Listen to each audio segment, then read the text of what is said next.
Hello. Wait.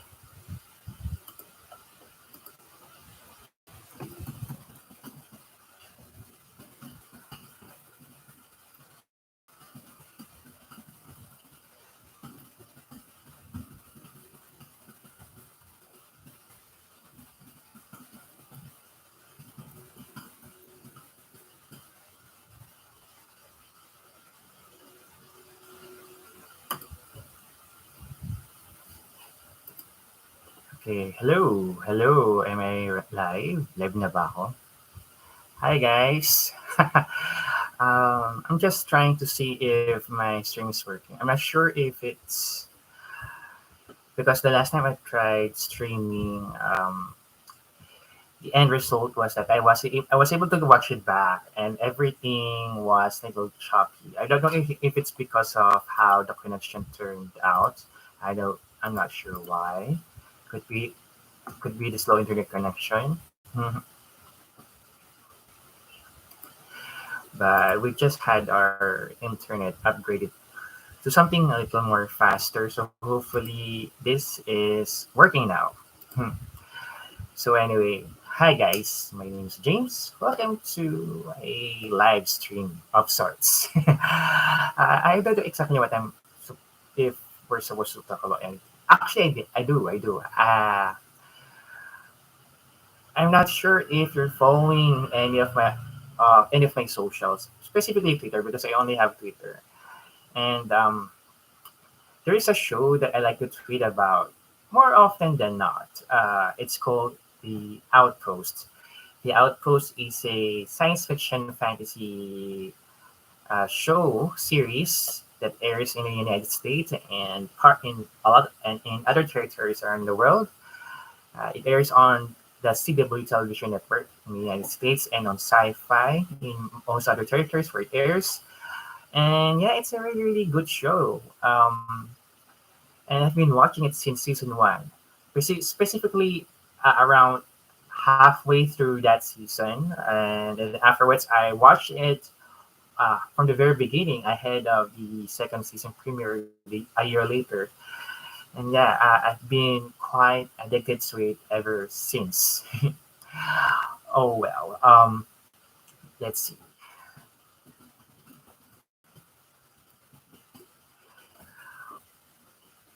Wait.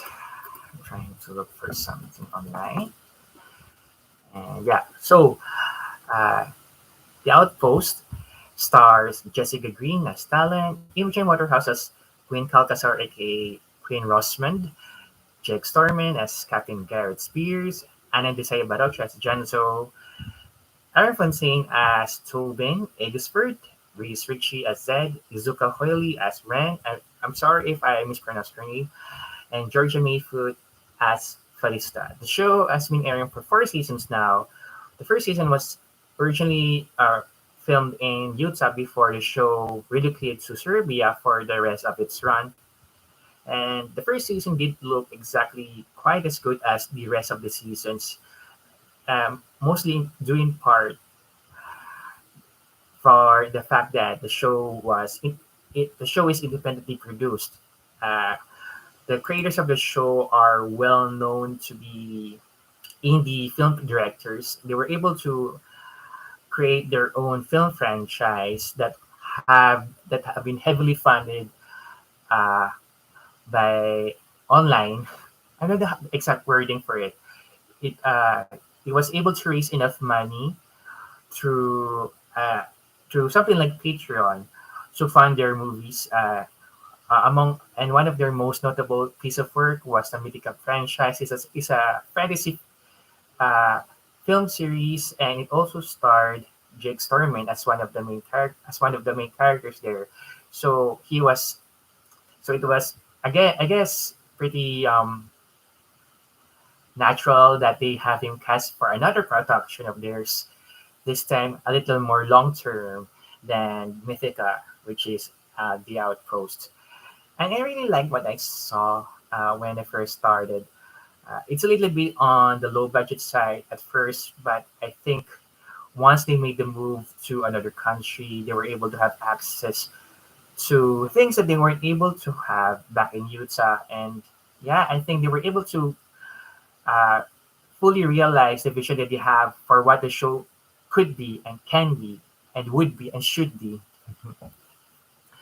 Uh, uh, so yeah, right now season four is airing in the United States at the moment, and about four no 5 seasons, 5 episodes have aired so far, and let's just say that we are it's getting really good, to be quite honest. So as a refresher for those who haven't been following, who doesn't follow the show, the Outpost is about a warrior, a warrior uh, named okay, let me rephrase this. The Outpost is about Talon, a survivor of a massacre that took place in her village when she was young. She belongs to a race of beings called the Black Bloods because not only do they bleed black blood, they have pointy ears, so they are ostracized by humanity. So the last remaining Black Blood village for which she lived was the only remnant of that race before they were brutally massacred by members of this dictatorial regime called the Prime Order, for which they thought that among those who live in that village is someone who is supposedly going to bring them down in accordance to a prophecy. So yeah, they were pretty freaked out by that prophecy that they had to make sure that none of the Black Bloods are going to be their undoing. But surprise, surprise, as it- through certain circumstances, young Talon was able to survive her ordeal there and had spent her the years afterwards honing her skills to become quite adept in fighting and in sword fighting and martial arts to avenge the deaths of her family and of her people. And she ended up going to this place called Galwood Outpost at the edge of the unnamed realm, where she was able to discover more than she discovered that there is something more behind the reasonings of uh, okay. So she was able to find out more than what she bargained for when she arrived at the outpost, as she learned that she could be the one thing that might save the whole realm from the Prime Order. But nothing is as it seems, as we come to find out in the following seasons. And a lot that has happened ever since. So Garrett, her Talon's love interest, is quite the knight in shining armor. He seems to be the perfect bland uh, white male character who tries to save the day, be the gallant knight that he is. He actually has a existing romantic relationship with noblewoman Gwen Caltasar. But Gwen Caltasar also happens to be the heir to the throne of the kingdom for which uh, the Prime Order was able to overthrow to instill their rule over the whole land. So she was she was hiding in plain sight in the outpost with the help of her father's general, who served as her surrogate father of sorts. So those two are in a relationship, and then King Talon, and then somewhere along the way, Garrett has a strong attraction towards Talon, but they never made it official until sometime way later. And then so a lot of stuff happened in season one. Season two, Garrett was kidnapped, was brainwashed, was brought back to the outpost to kill Talon and take and kidnap Gwen through the Prime Order, but he was stopped, and and Talon's friend Janso was able to cure him, finding out that he was indeed brainwashed and tried to find a way to help him come back to his old self. But unfortunately, Garrett was no longer the gallant man that he was killed, before he was kidnapped, killed, and brainwashed. Hmm. Janso is the best brewer of the realm. He is quite good at what he does. He is also quite the scientist. He has a very curious mind, and he is always the one people go to for their problems that is beyond their intelligence. Because Genso is very smart, and the only one who can match up his smarts is Ren, a black lad who Galan was brought along from the field of ashes in sometime in the season, sometime in the series. So I'm really getting ahead of myself. I want you guys to watch the show from the very beginning just to see why I like this show so much, why a lot of people like this show so much. And I have to warn you that the first season, which is composed of 10 episodes, wasn't quite at the high level of quality that the show in later seasons have now become.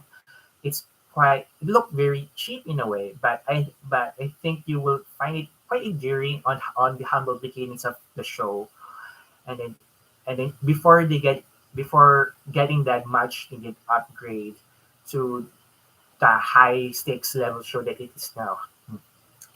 So yeah, so skipping through all those events between finding out much more about the Prime Order, and then about the Kinges, the thing that empowers Talon to that provides her powers, and actually has powers, and also uh, saving the world from a worldwide infection or pandemic.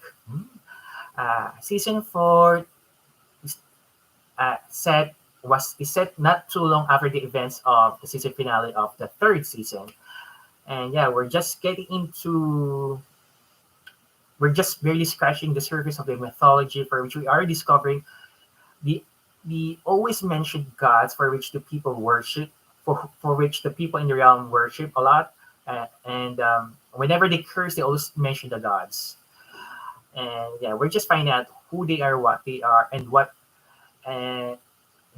is their connection to the Black Bloods and the Kinges. The Kinges are tiny beings for which they take host to any living thing, mostly humans and Black Bloods, who give them very varied powers, ranging from mind control, teleportation, brute strength, or and and and healing powers, and the power to not only heal but also resurrect and take away a life, among other things.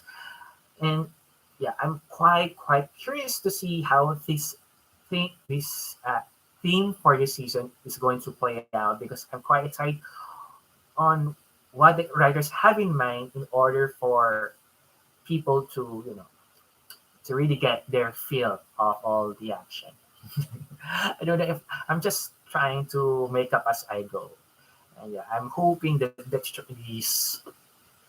stream is actually working. I'm not sure if it is, because a lot of times the stream tends to skip.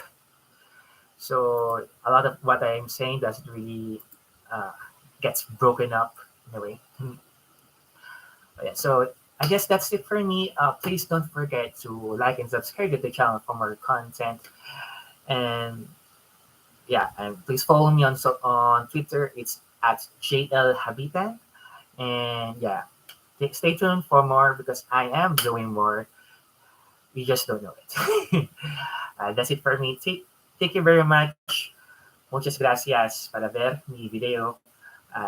Maraming salamat po sa inyong panonood. Magkita-kita po tayo sa susunod. Paalam, adios, babush. Bye.